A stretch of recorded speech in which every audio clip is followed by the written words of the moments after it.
Yesterday, we met parents, athletes, coaches, and students who all agreed that many young athletes are being enabled to believe the rules don't apply to them. But there was a strong disagreement about who was to blame. Are these players being protected by their coaches and schools, or are their parents to blame for modeling outrageous and entitled behavior? If you ask me, I think they are all involved, and they're all breaking my #1 life principle. You do not reward bad behavior, and you do not support those who do. Here's what happened yesterday. At least 6 women have accused 8 Baylor football players of violence. A very big scandal is rocking UCLA's basketball program. 3-star freshman players accused of shoplifting. Backlash is growing this morning against people who defended the actions of former Stanford swimmer Brock Turner, who was convicted of sexual assault. Is this a typical sentence, 6 months? No, it's very light. When it comes to children in sports, there's a huge problem. Parents, coaches, teachers, schools, universities, they're all enabling young athletes to believe that the rules don't apply to them. Somewhere along the way, a shift happened in team sports where the emphasis went from teamwork to now about getting that scholarship. The problem is now the coaches, they're now focusing on that win to feed their ego.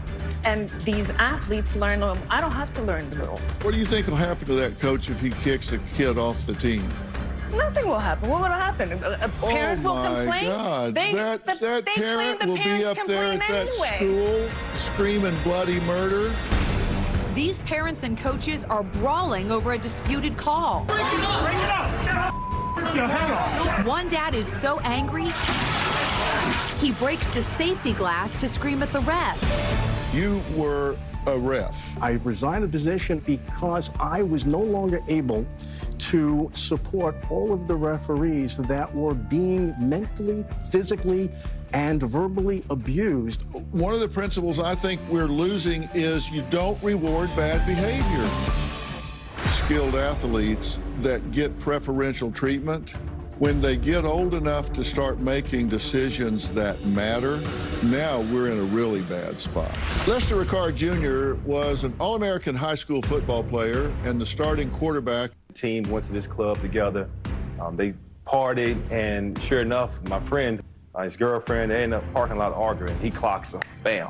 And sure enough, he calls this guy, pulls out this card he has, and he tells him exactly what happened. A week later, asks him, what happened? And sure enough, once we called X, Y, and Z, it was done. The issue that we have, though, is that a lot of these athletes are coming into the programs very entitled and painting these good coaches into a corner because they're afraid you're going to get fired if you don't win. When I was playing college football, if we showed up 10 minutes late for practice, oh my God. But that doesn't happen anymore. Bailey accused 3 athletes of sexual assault. She claims they were protected by their university and that this is a story many college women share. She was a college student at Michigan State who had dreams of becoming a sports reporter one day. Then she says she was raped by 3 basketball players from her school. At the time I needed help most, I went to the Michigan State Counseling Center, where I was told during freshman orientation that I would find support. But instead of giving her guidance or resources, Kowalski says staff members told her not to make a police report or get tested for STDs. I was intimidated, and I was told that I was going to be swimming with some really big fish. I'll never forget that phrase and the immediate feeling of despair and isolation. Kowalski says it took a toll on her mental health and her family. She filed a lawsuit against MSU in 2018, but didn't give her name or the names of the men who assaulted her. But today, she says she is done being Jane Doe. And with the support of her family and other survivors, she spoke out. Now, Bailey joins us now. Bailey, I know this is never fun to revisit and talk about, but it's an important story, and I appreciate you having a willingness to talk about it here. Yeah, thank you. I know one of the biggest things for me has just been from the very beginning is just awareness surrounding this issue and being vocal about it. Talking about it is super important. And I know that had I even begun college knowing the rights that I had or the right things to do, that the way things played out in the end could have been totally different than what they ended up being.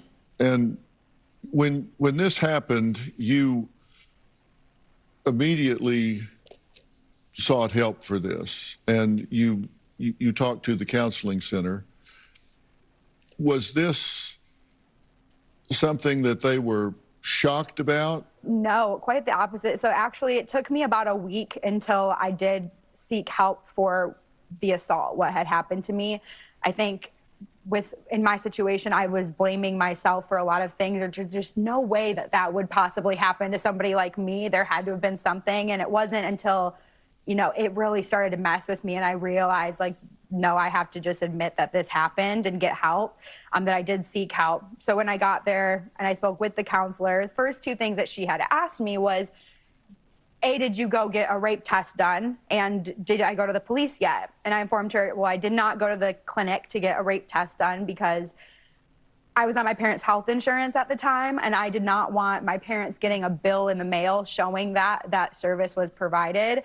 And so I said, well, no, and I explained that to the counselor, and she said, okay, I understand, and what about the police? And I said, well, a fake ID was used the night that I met the perpetrators, and I did not want to get in trouble for underage drinking and having a fake ID. And instead of telling me that would have been completely overlooked, I was told, okay, I understand.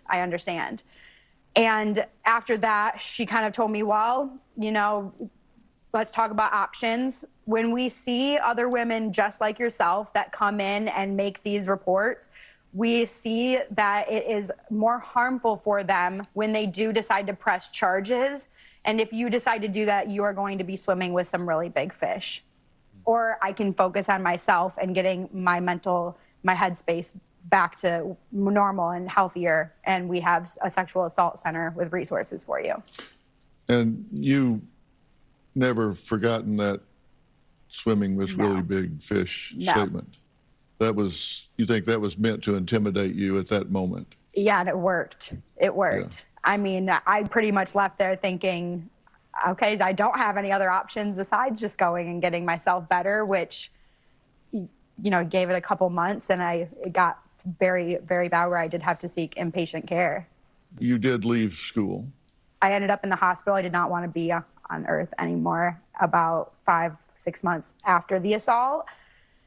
And with that, I was going into sports journalism. That was my dream my entire life. So I was working for Big Ten Network. I was doing sideline reporting, play-by-plays. I was, in contact with these athletes that I praised for so long. And when that dream was also just taken out from under me, I did have to take time off school and reset and figure out what else I can do. The persons that's accused, the athletes, they are targeted because they're going to be on social media, they're going to be on the news.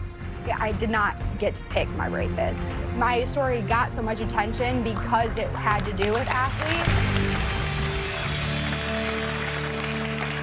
Well, joining us virtually is Teresa. She says she knows firsthand the double standard when it comes to athletic preferential treatment, because even though her assaulter was convicted, served time, and registered as a sex offender, he was allowed to return to the field to play for another college. Teresa, thank you for joining us. Of course. Thank you for having me.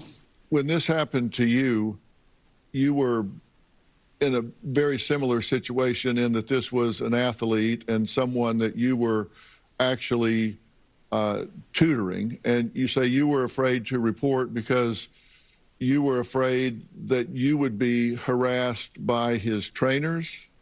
I was afraid of the repercussions that would happen if I had gone forward by a whole different mixture of groups of people who would feel more inclined to protect him as opposed to protecting and empowering me. You knew this person would be protected? Correct. I did by his status on his respective athletic team at the time. Yes. Yeah. And so he was represented. What did they come at you with? What did they want you to do? They talked to me about pleading down the charges. to not represent what had happened to me. And they, I really don't think I was going to go forward with continuing, pressing those charges until we were there in the courtroom. And you did go through with it. What actually took place? How much time did he spend incarcerated, and what happened after that? I believe it was far less than the original sentencing. He received a shock time sentence since he was a first-time offender, according to the lack of other victims perhaps coming forward. And then he was able to successfully step on the field again. So he changed schools, right? Correct. Went to another school, started playing again, and got accolades, right? Even achieving personal awards based on his performance. How do you feel, if you knew then what you know now, would you have come forward? I do think I would have come forward. I relate to what Bailey had shared with isolation. I felt very alone, and that it was my fault. So both of you feel like the people that you felt victimized by were protected from minute one. Oh, yeah, absolutely. But you did not feel supported at the time. You didn't feel like you were given an opportunity, a fair opportunity to tell your story. And yeah, well, at the time, I guess I really, yes, I did feel that way, but I also didn't know anything else. I kind of took the counselor's word for it and did believe that the advice she was giving me was the best advice and the best option for me to take. Do you want to say something? I'm sorry for the young ladies who were not handled and properly treated for your allegations and what you were going through. That has to be on the law enforcement agency to do a better job. On the other hand, for the persons that's accused, the athletes, they are targeted because they're going to be on social media, they're going to be on the news, they're going to have to go through the horrible shaming and defamation. That happens, unfortunately, in this new generation of social media. I'm a criminal defense attorney. I represent people that are charged with crimes. You don't want to be in that room with the parent who's shaking, who can't sleep because their son, who they've been working with, who they've been supporting, is accused. And the accusation oftentimes comes in the environment of the alcohol, the partying, all those things. Sexual crimes and sexual assault are the most difficult and the most misunderstood area of law. It has to be an education, an opportunity. There should be an orientation at every college, first day of school. These are the things you have to understand and prepare for. We're facing a horrible situation that's tragic on both sides. I mean, just personally, I did not get to pick my rapists. Yeah. So it's not up to me. That my story got so much attention because it had to do with athletes. But that's why so many people pay attention to it. And I get that as far as the parent side for, the defendant, but what about my parents? Every single day that I was away at school, they knew that I was going back to the university that did me wrong and let their athletes sexually assault me, that encouraged that type of behavior. Right. Well, next, from accusers being expelled to having their homes and families attacked, a woman who says she's seen it all. More on that after the break.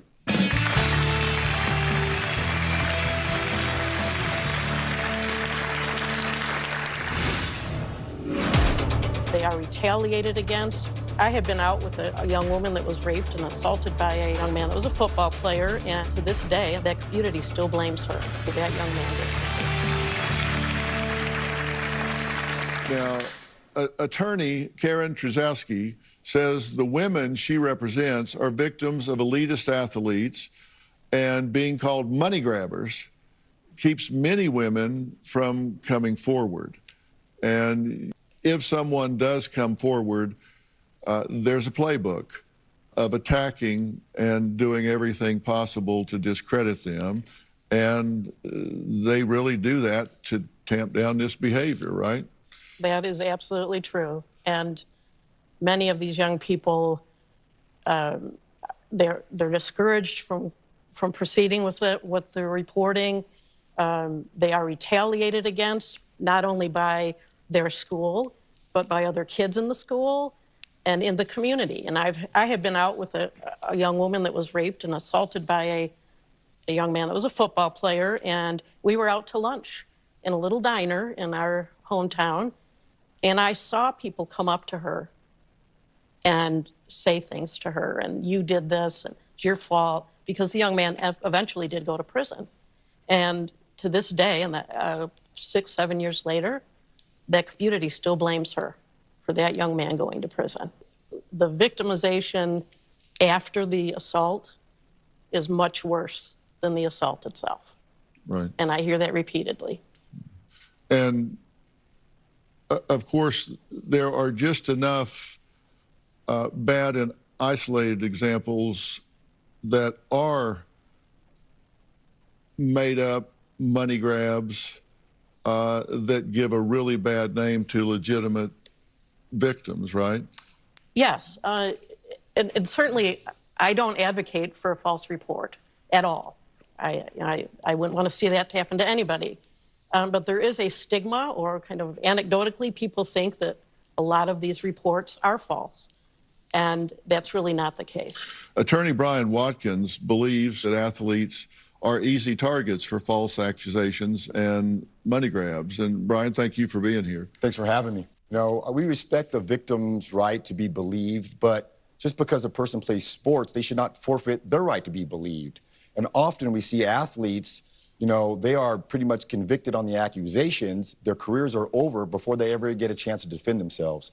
One of our main principles of our criminal justice system is innocent until proven guilty. But when accusations like that hit the news media, that person is condemned, his career is over, he never gets a chance to even prove himself innocent before that damage is done. You've represented clients that were forced to settle despite innocence to avoid the press, because if they're tried in a court of public opinion, it's guilt by accusation. And That's all it takes. Absolutely, and sometimes you must make a business decision. So you say, and you have to sit your clients down and say, look, you could have this career, you could have this, you know, starting money, you're gonna make these millions, you could pay her $100,000 and have that, or risk your whole career and stand on your principles. And a lot of times, principles can get outweighed by millions of dollars. And so they make business decisions and do that. And a lot of these accusations, you know, we have a criminal justice system here in society. A crime is committed, police take care of crimes in our society. But we don't have that here. A lot of times, the first call is made is to me, a lawyer, saying, hey, we're gonna accuse your person of this, let's talk. It makes the student athlete in a very tough situation to say, I could lose it all based on these accusations, or I could just pay $100,000. What would you do? And that's a tough decision for a kid to make. It's a tough decision for a lawyer to help a kid to make. And you do acknowledge that there are a lot of these situations where the victim is legitimate and real, and the athlete has made a really bad choice and bad behavior. True, but when we have those cases, we see another pattern. We see this person going directly to the police, not going to the press, not getting a lawyer, and coming at the athlete's lawyer. Let me tell you, every victim doesn't respond to this the same way. And there is a lot of shame and a lot of guilt and a lot of doubt and a lot of intimidation and a lot of issues that have to be dealt with. And it is not unusual for them to first seek hospital, counseling, comfort before they go to the police, for example, where they have learned they may not get the best receptivity, particularly if they're in a town that is defined by the college and defined by the athletic community. There's an intimidation level that makes it hard for them to do that. It's always been a prioritizing the he said. That's why it's really important to start looking at, okay, what is she saying? When an athlete is wrongly accused, there's no parameters in place to say, you know, we were done wrong. Brian? I just finished my first year of university, and I know for a fact that my orientation was nowhere near as thorough as enough to tell me what I was supposed to do. What I do know is that the criminal justice system has not been designed to protect victims of sexual assault. It's been designed to protect the abusers. So why would I go to the police if I've been assaulted when I know that it's just going to be an uphill battle after experiencing something so traumatic as sexual assault is? So I understand protecting someone who is being accused of this and they didn't do it. I really do understand that. However, I don't think it's fair to ask like women who have been told that the police are not going to be on your side, particularly women of color, that going to the police is the right answer, because we haven't been shown that doesn't work. Like, so I don't think that we need to sit here and blame the victim for not taking the correct, like, actionable steps by going to the police, because the police are scary. So you go to your university. But in Bailey's case, if your university is sitting here telling you that, oh, it's not going to end well for you, it's not going to look good, like you're not going to get the help you need, you should maybe just go to therapy, then why would I do anything else? Because I don't know what to do. Because I just finished my first year and I haven't been through this before. Most people haven't. It's your first year alone. Like, yeah. What about all the other victims that don't have the privilege to go to college and they get victimized? They have to go through the criminal justice system. And the basis of the criminal justice system is innocent until proven guilty. And just because a person is innocent until proven guilty, that does not equate victim bashing. I understand that completely, but I just do think that it is important to look at the fact that the criminal justice system, while that might be the basis, innocent until proven guilty, it has not been working like that. The criminal justice system hasn't been working, period, particularly in sexual assault cases. So while I wish that we could rely on the basis that it is innocent until proven guilty, that hasn't been the case for years now. And so we have to look at what has been the case and what is the right way to go about things in order to protect ourselves if we are victims of things like sexual assault, whether or not you're in university or not in university. You got to understand the dynamics of a sexual assault case. These are two people in a room together, maybe being intimate. We don't know what happens in there. There's never any real forensic proof. There's never a videotape. There's no side of a CSI investigation that can prove whether or not a rape occurred. It's basically a he said, she said situation. And that the criminal justice system has to deal with. So how is we as a society to deal with that? We can't just choose the victim side without there being proof. And that's the basis for our criminal justice system, saying that a person is innocent until they can be proven guilty. I agree, absolutely. I just think that it's always been a prioritizing the he said in our society. It's always been that. So that's why it's really important to start looking at, okay, what is she saying? So when we get to he said or she said, they should be looked at equally, and that's not happening. I would just make what one you want to say? quick... Hold on. And I do want to say something, though, because as a former athlete and a former quarterback, I'll never forget the first day I showed up at Tulane. I left LSU, and I leave as a high school All-American. And the first thing I see in the Tulane paper is, the Savior is here, in the school paper. And because of that, I knew I was immediate a target. You know, you have victims that have gone through trauma like Bailey. But then when an athlete is wrongly accused, there's no parameters in place to say, you know, we were done wrong. We're going to be guilty for the rest of our life. Even if we are innocent, even if we're proven innocent, we're still going to be guilty. And we are targets. Athletes at the highest level, guys who are great athletes, guys who are throwing touchdowns, who are scoring touchdowns, who are scoring baskets, those guys are targets. Now, those guys also, a lot of them feel like they're entitled to do anything they want to as well. But when you have some guys who are doing it the right way, are targets, there's just not enough in the system to defend them as well. Well, guilt by accusation is no answer at all. But what you're saying, particularly with women of color saying, "Oh yeah, I'll go to the police because I know they'll be fair." That's not an easy sell for sure. Universities who, up until recently, would specifically recruit attractive young women in what were called hostess programs to welcome them. Joining us virtually is ESPN investigative reporter Paula Levine, who says money and protecting the university brand are the driving forces behind why many athletes are given a pass. Paula, thank you so much for joining us. You know, we're talking about sexual assault, and I want to dive into that. You know, we did a study a few years ago that showed, we looked at reports, Title IX reports at some major universities, and that athletes were 3 times more likely than non-athletes to be the subject of a sexual assault complaint. And so the question is, okay, where is that coming from? And I've heard the response of athletes being targeted.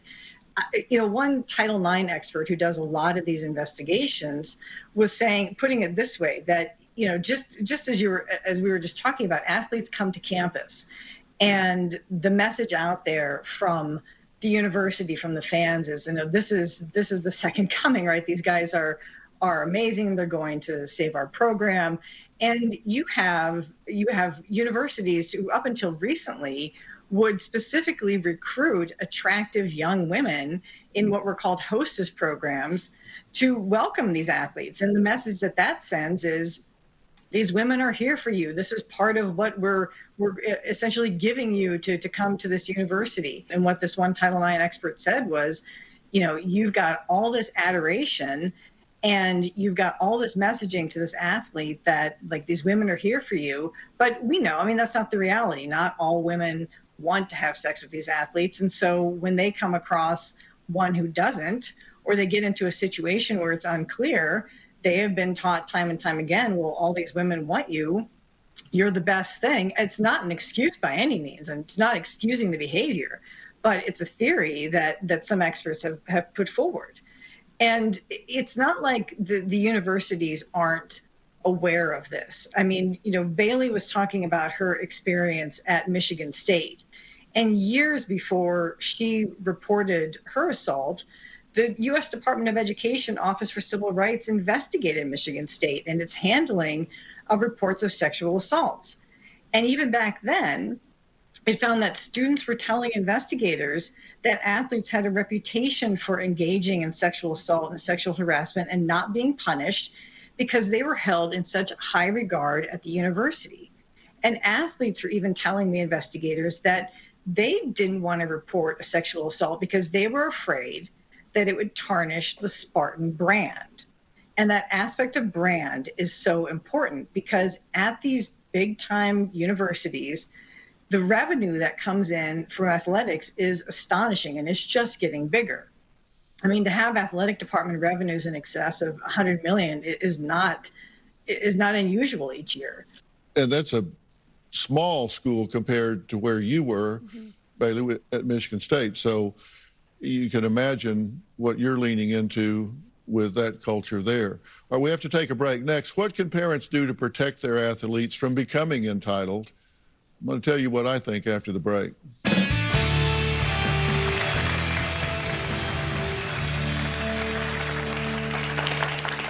We're back, and we've been talking about, really entitled athletes, but to me, it's just an example of what I'm talking about in society in terms of whether we hold people accountable and we are rewarding bad behavior or holding people accountable for what they do in some kind of reasonable way.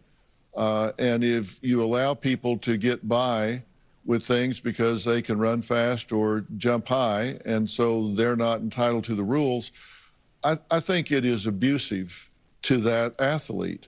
It's like teaching them to go on red and stop on green and then pitching them the keys to the car for the first time and sending them out into the world, because that's not the way the real world works. And eventually they're going to get out there and find out, oh, everybody doesn't think I'm so wonderful, and they're going to run into all kinds of problems. I think it's so important that we teach our children from the earliest possible time that they have to be responsible for what choices they make and what they do. And if you let them be disrespectful to you as a parent, if you let them be disrespectful to other kids, then they, as I said, when they get big enough that those choices start having real consequences. We've raised 2 boys, Jay and Jordan, and I can remember when Jay was in 6th or 7th grade, and he would have a date to a dance or something, and it would get the day of, and he was like, oh, I don't want to go.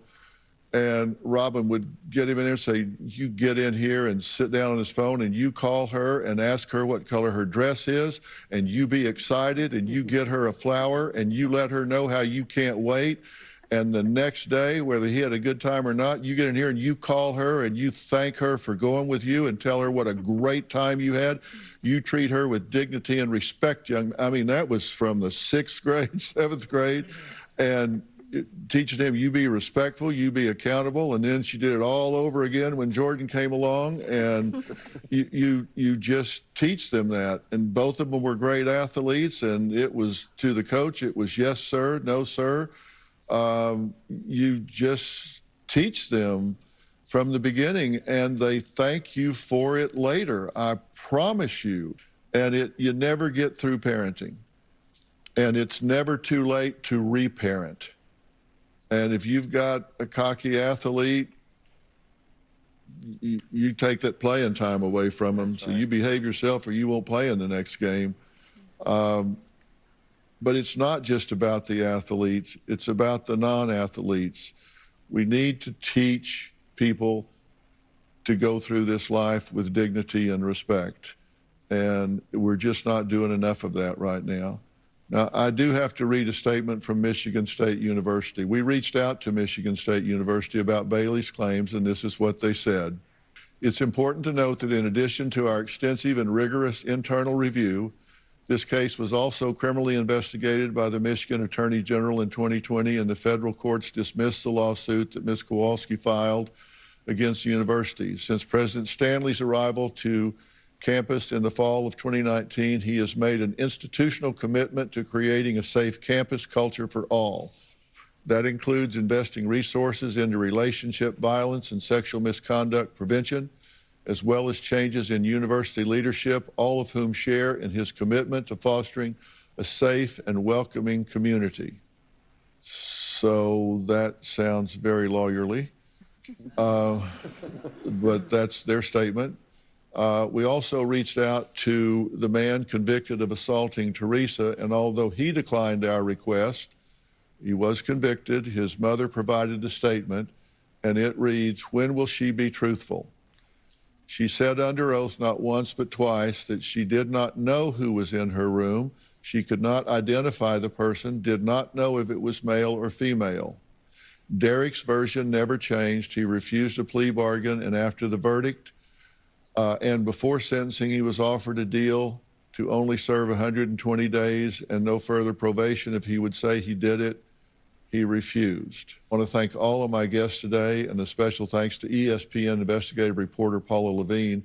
Thank you so much. Coming up, my next guest is a working mom who, like so many, has very little time for herself, but she's found a way to escape the stress of a rough day. And you can too. We'll show you how next.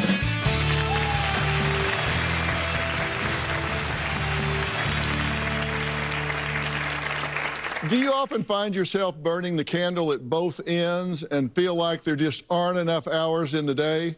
Well, my next guest, Stacy, says between working a full-time job and being a full-time mom, she rarely gets a moment to herself. So, Stacy, thank you for being here. Thank you for having me. I think there are a lot of women who share the same sentiment. So many responsibilities and not enough time. So what is your greatest challenge? Well, Dr. Phil, I have 4 kids ranging from 8 to 14. Between taking them to tennis practice, to basketball practice, over to friends' houses, and on top of that, working a full-time job, the biggest challenge I have is finding time for myself. And Robin and I have 2 grown sons, Jay and Jordan, and as much fun as it was during those early years, I am sure glad we're out of that phase, aren't you? I mean, it's great that they're grown. Robin has always made sure to live by the motto, take care of yourself so you can take care of those you love. And what are things you like to do for you? Well, I visit my family. They live nearby. I go see them all the time. And my husband and I, we love going to concerts. So, but is there anything that you enjoy doing that doesn't involve anybody else, just you? If you have a minute here and there. Yes, I do play a game called Best Fiends. I downloaded it about a year ago. I play it whenever I have breaks at work, and always before I go to bed. It just helps me unwind after the longest days ever. Yeah, you don't even have to be on Wi-Fi, right? No, not at all. I was even able to play it on the plane. Yeah, look, I've always said self-care is not selfish. Making time to fill yourself up mentally, emotionally, and spiritually is essential to living a well-rounded life.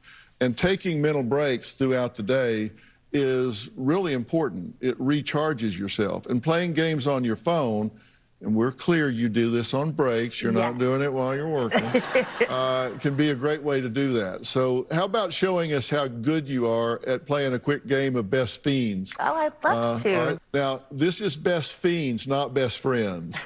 With over 100 million downloads, this app game is easy to learn, but really hard to master, making it the perfect combination of a challenge, but it's still lots of fun. And Best Fiends is a relaxing puzzle game, and it's got thousands of levels to play. You draw lines over matching items to create epic combos and unlock fun rewards. And you can collect these cute creature heroes to defeat the enemy, those greedy slugs trying to take over the world. You experience new challenges and special events every day, so you'll never get bored. It's always different. So, Stacey, how you doing? Amazing. I'm doing awesome. Yeah. Look, for being such a good sport and showing us how to play, Best Fiends is gifting you a $100 e-gift card to spend on anything you like. Oh, that's awesome. Okay? You're going to love this game. You really are. If you're looking for a new way to relax your mind and decompress after a long day, just go to the App Store or Google Play and download Best Fiends today. Remember, it's like Best Friends, but without an R. I'd like to thank all of my guests today. And Stacey, thank you for being here. Thank you. For more information about today's episode, or if you'd like to share your story, log on to drphil.com. And if you want to add your voice to the conversation, you can find me on Twitter, Instagram, and Facebook. And if you're in the Los Angeles area, or you plan to be, we'd love to have you join us up here on stage in our studio audience. You guys like being up here and stood out there? It's great, isn't it? The tickets are free, and it's so easy to get them. Just go to my website, drphil.com, click on Be Part of the Audience for all the details. Don't forget to follow and subscribe to my podcast, Fill in the Blanks. I talk to some really interesting people there. We talk about the issues that we are all facing today. And also listen to Robin's podcast, I've Got a Secret. She talks to some real thought leaders, some real innovators that have success stories that really unlock the secrets to success for all of your lives. You can check them both out on Apple Podcast or wherever you listen to podcasts. Thank you, stay safe, and we'll see you next time. Stacey, thanks so much. Bye, guys.